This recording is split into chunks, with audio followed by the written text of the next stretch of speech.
The grand chamber of the Galactic Defense Coalition sparkled like a diamond caught in starlight, its crystalline walls refracting the light of 1,000 distant suns.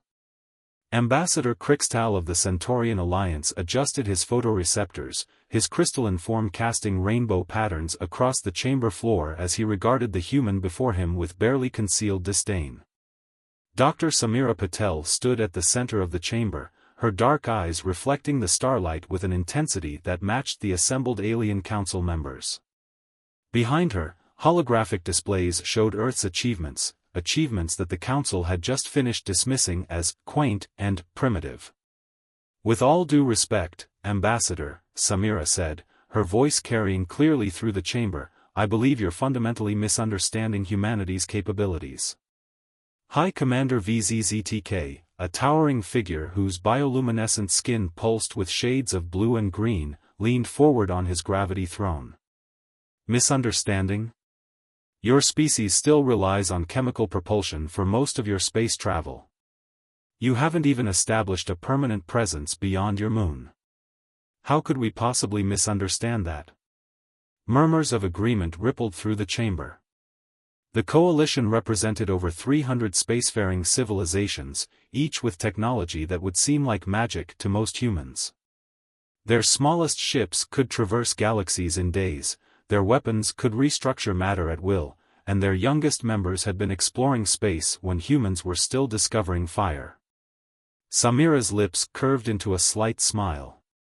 Perhaps we could demonstrate our worth in a more practical manner? Oh. Crixtal's crystalline form shimmered with amusement. And what sort of demonstration did you have in mind? You choose the challenge, Samira replied. Any challenge you believe would prove humanity's worth to join the coalition. The chamber erupted in excited chatter. No species had ever dared to make such an open-ended offer. High Commander VZZTK raised a tentacle for silence, his skin now pulsing with curious patterns of purple and gold. Very well, he said, his multifaceted eyes focusing on Samira. Your system has a small moon orbiting your gas giant Jupiter, Europa, I believe you call it. Transform it. Make it habitable for carbon-based life forms. Laughter echoed through the chamber. Even the most advanced coalition members needed decades to terraform a world. To suggest that humans could do it at all was amusing, but the impossible timeline made it absurd. How long would you give us for this task? Samira asked, her expression unchanged. 7 of your Earth days, VZZTK replied, triggering another wave of laughter. Surely that should be enough time for such an advanced species? Samira didn't flinch. Instead, she pulled out a small device, a primitive tablet computer by coalition standards, and began typing. 7 days to transform Europa into a habitable moon? We accept. The laughter stopped abruptly. Even Crixtal's crystalline form ceased its shimmer. You cannot be serious, VZZTK said, his skin now pulsing with shocked whites and yellows. The energy requirements alone would be dash. We accept, Samira repeated, looking up from her tablet. And when we succeed, Earth will be granted full membership in the coalition, with all rights and privileges thereof. And when you fail?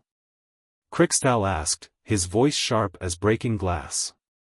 Then humanity will withdraw its application and not seek membership again for 100 of our years. Samira's gaze swept the chamber. Do we have an agreement? The council members exchanged glances. It was an easy bet, impossible odds in exchange for a century of not having to deal with these upstart humans. VZZTK's skin settled into a confident shade of deep blue. We agree, he announced. 7 Earth days, starting from the moment you return to your planet. You may use any resources at your disposal, but no coalition technology. We will observe, but not interfere. Samira nodded and turned to leave. At the chamber's threshold, she paused and looked back. One question, if I may. Will coalition members be allowed to place bets on the outcome?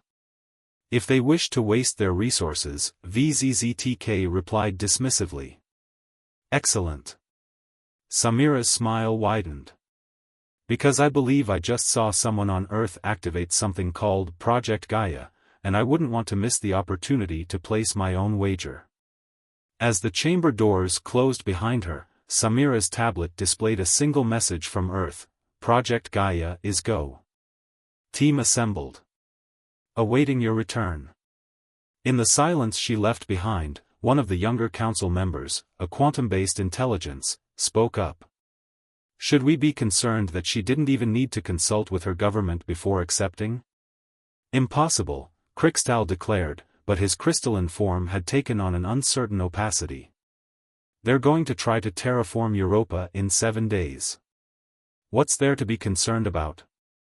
But in the back of the chamber, an ancient member of the council, one who had witnessed the rise and fall of civilizations, began quietly calculating the odds of what would happen if the impossible proved possible after all. After all, any species confident enough to bet their future on 7 days' work either knew something you didn't, or was about to teach you something you wouldn't forget. The underground facility beneath the Atacama Desert hummed with activity. 3 kilometers below Earth's driest nonpolar desert, Project Gaia's command center looked more like a modern art installation than humanity's most advanced research facility. Holographic displays filled the air with cascading data, while the curved walls shifted between transparency and opacity, alternating between showing the surrounding bedrock and displaying vital mission information. Dr. Raj Kumar, Project Gaia's lead quantum physicist, stood before the central hologram of Europa, his silver-streaked hair reflecting the blue light of the projection. 7 days, he muttered, adjusting his augmented reality glasses. We planned for 3 months, and now we have 7 days. Would you have it any other way? Isabella Torres asked, her prosthetic arm interfacing directly with the facility's mainframe as she processed thousands of calculations simultaneously. The former Brazilian Air Force pilot had lost her arm in an experimental aircraft crash, only to return with what she called her upgrade, a quantum-enhanced prosthetic that made her one of the world's fastest computer systems. Of course not, Raj grinned, his fingers dancing through the hologram to adjust various parameters. But I would have liked to win a few bets before the aliens found out about us. The chamber's main doors slid open with a soft hiss, admitting Dr. Samira Patel and the project's military liaison, Colonel Nathaniel Woods. Behind them strode Dr. Yuki Tanaka, the world's leading expert in gravitational manipulation, her white lab coat contrasting sharply with the sleek black environmental suit underneath. Ladies and gentlemen, Samira announced, her voice carrying across the bustling command center, we have an audience. The room's ceiling became transparent, revealing a dozen alien ships in high orbit, their sensors focused on Earth like curious eyes. They're analyzing every energy signature, every quantum fluctuation, Isabella reported, her prosthetic arm glowing as it processed the data. They're expecting us to fail spectacularly.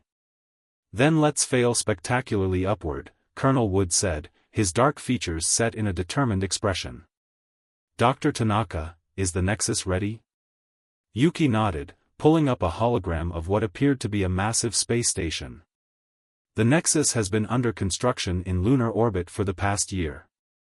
We've maintained its energy signature at minimal levels to avoid detection. Once activated, it will serve as our quantum focal point. And the Cedars? Samira asked. Raj stepped forward, expanding his section of the hologram. 2,000 quantum-entangled terraforming units, each carrying a piece of what we call Project Genesis. Separately, they look like simple satellites. Together. He smiled. Together, they're going to rewrite the rules of planetary engineering. The aliens expect us to approach this like they would, Isabella added, her prosthetic arm projecting additional data streams. Big energy signatures, massive matter manipulation, brute force approaches. They don't understand that humanity's greatest strength isn't our technology, it's our ability to think sideways. Colonel Woods pulled up a tactical display. Our window opens in 6 hours. The alien observers will be watching for any large-scale launches or energy signatures. Instead, they're going to see exactly what they expect, a primitive species trying to accomplish the impossible with inadequate technology. Speaking of inadequate technology, Yuki interjected, the quantum resonance chambers are ready. Each seeder carries one, designed to look like primitive fusion reactors. The aliens will be so busy laughing at our primitive attempt at power generation that they won't notice what's really happening until it's too late. Samira walked to the center of the room, her presence drawing all eyes. Humanity has spent centuries being underestimated. We've turned that into our greatest advantage. While other species focused on brute force manipulation of matter and energy, we explored the subtle spaces between possibilities. She gestured at the hologram of Europa. They think we're going to try to heat the moon, melt its ice, and build an atmosphere through conventional means. They're expecting a light show, a desperate attempt to accomplish in days what takes them decades. Instead, Raj continued, we're going to show them why humanity's approach to science makes us unique.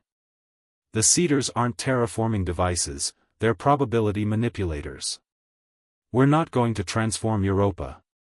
His eyes sparkled with barely contained excitement. We're going to convince Europa to transform itself. Isabella's prosthetic arm suddenly flashed red. Energy spike in lunar orbit. The aliens are scanning the nexus. Right on schedule, Colonel Woods smiled. They'll detect what looks like a half-finished research station and dismiss it as another example of our primitive technology. Yuki, start the activation sequence. Make it look good, lots of inefficient energy signatures, maybe a few harmless overloads. Already on it, Yuki replied, her fingers flying over holographic controls. I've got the equivalent of a first-year engineering student's project up and running. They'll be so busy documenting our mistakes that they won't look deeper. Samira checked the mission clock, 6 hours until their window opened. 6 hours until humanity began the greatest sleight of hand in history. Remember, she said, addressing the entire team, we're not just trying to transform a moon. We're fighting for humanity's place among the stars. No pressure, Raj quipped, but his eyes were serious. Just another day of doing the impossible while making it look like we barely know what we're doing.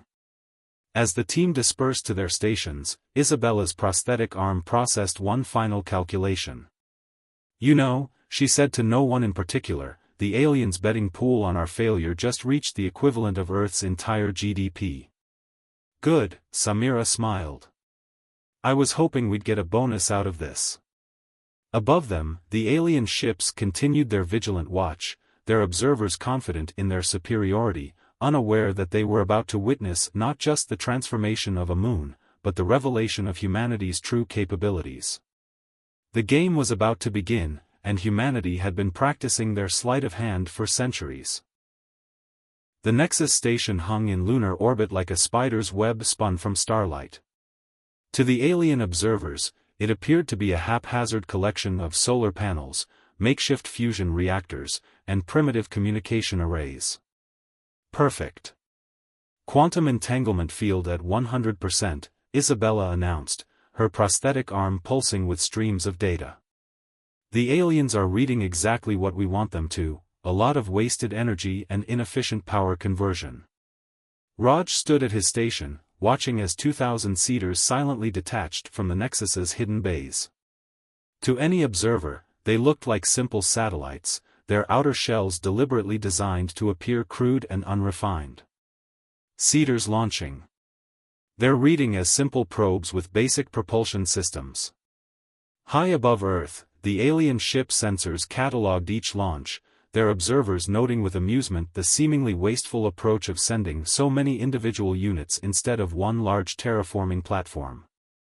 They're taking the bait, Colonel Woods reported, reading the intercepted alien communications. They're actually writing reports about how this demonstrates our lack of understanding of basic space engineering. Dr. Tanaka's fingers danced across her control panel. Initiating Phase 1. making it look appropriately flashy and inefficient. On cue, the Nexus began emitting bright bursts of energy, its primitive systems appearing to struggle with basic power management. But beneath the surface of this carefully orchestrated light show, something extraordinary was happening. Each seeder carried within it a quantum resonance chamber, technology that humanity had kept hidden for decades. As they approached Europa, they weren't just flying, they were weaving a quantum web across spacetime itself. 3 days into the 7-day challenge, Europa's surface began to change. The alien observers watched with increasing confusion as the moon's icy surface started shifting, not through brute force or external heating, but through what appeared to be spontaneous molecular reorganization. "They're finally noticing," Samira smiled, watching the alien ships adjust their sensors. "Raj, how's our quantum field?" "Perfect," he replied. "The seeders have created a complete probability manipulation matrix around Europa. We're not changing the moon, we're simply making certain changes more probable than others." The alien observers were bewildered. Their sensors detected no significant energy expenditure, no massive matter manipulation, just subtle shifts in quantum states that somehow cascaded into macro-scale changes. Isabella's prosthetic arm flashed with incoming data. "The betting pools are going crazy. Some of the younger species are starting to bet on our success." "Let them," Colonel Woods grinned. "Yuki, start Phase 2. Dr. Tanaka nodded and initiated the next sequence. Across Europa's surface, the ice began to restructure itself at the molecular level. Vast underground oceans redistributed themselves, creating a stable system of seas and land masses. The moon's core, influenced by the quantum probability field, began generating a stable magnetic field. "They're trying to figure out how we're doing it with such primitive technology," Isabella reported, monitoring the alien communications. "They keep looking for hidden power sources or secret energy beams." "They won't find any," Raj said proudly. "You can't find what you don't know to look for." While they were perfecting brute force approaches, we learned to dance with quantum mechanics itself. Part 5, The Recognition. On the 7th day, as the challenge deadline approached, Europa had transformed. Where there had been only ice, there now existed a vibrant world with a breathable atmosphere, liquid water oceans, and the beginnings of a self-sustaining ecosystem. The Grand Chamber of the Galactic Defense Coalition was silent as Samira presented their results. The holographic displays showed a transformed Europa, its surface now a tapestry of blues and greens. "Impossible," Ambassador Crixtal whispered, his crystalline form clouded with disbelief. "Our sensors detected no significant energy expenditure, no massive matter manipulation." "How?" "Perhaps," Samira suggested gently, "your sensors were looking for the wrong things. Humanity learned long ago that the greatest changes often come not from forcing our will upon the universe, but from understanding how to work with its fundamental nature." High Commander VZZTK's skin pulsed with colors never before seen in the chamber. "You didn't terraform Europa, you convinced it to terraform itself." "Precisely," Samira smiled. "While the Coalition perfected the art of bending the universe to its will, humanity learned to ask the universe nicely, and then give it a subtle nudge in the right direction." The chamber erupted in discussion. The implications were staggering. A species they had dismissed as primitive had demonstrated mastery over fundamental forces in ways the Coalition had never considered possible. "The Coalition accepts Earth's membership," VZZTK announced finally, his skin settling into a deep purple of respect. "But we have one condition." "Oh?" Samira raised an eyebrow.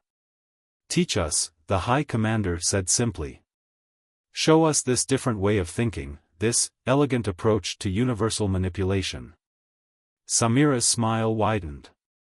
"That, High Commander, was our plan all along. After all, humanity's greatest strength isn't our technology or our methods, it's our ability to share what we know and learn from others in return."